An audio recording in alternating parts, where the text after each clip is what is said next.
I think we forget that there's different forms of addiction and quote unquote drugs that exist out here that doesn't have to be a substance.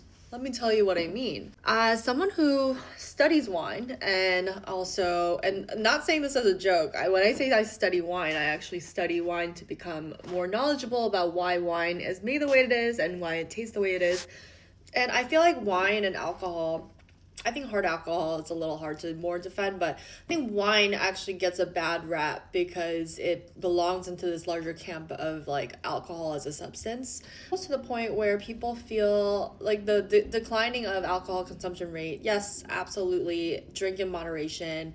I understand if you need to be sober for a reason, but I don't think it needs to be so bashed to the point where it's just a horror trying to even say that you drink or you like wine.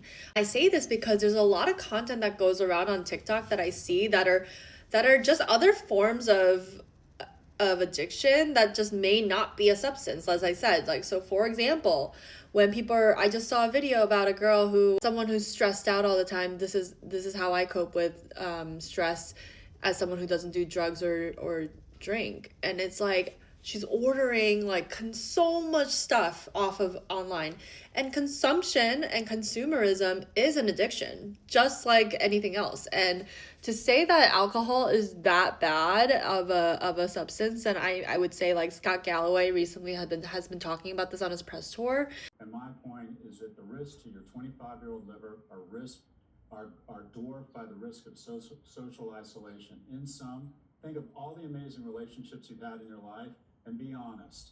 Did alcohol play a role? In sum, get out, drink more, and make a series of bad decisions that might pay off. Yes.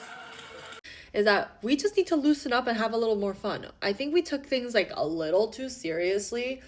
And again, this is about how you look at your outlook in your life, but I think like for me, like I'm here for a good time, not a long time, and I want to live a life that I fully enjoy living. And if I have a sip here and there, if I have a glass here and there, like it's not really going to be the end of the world.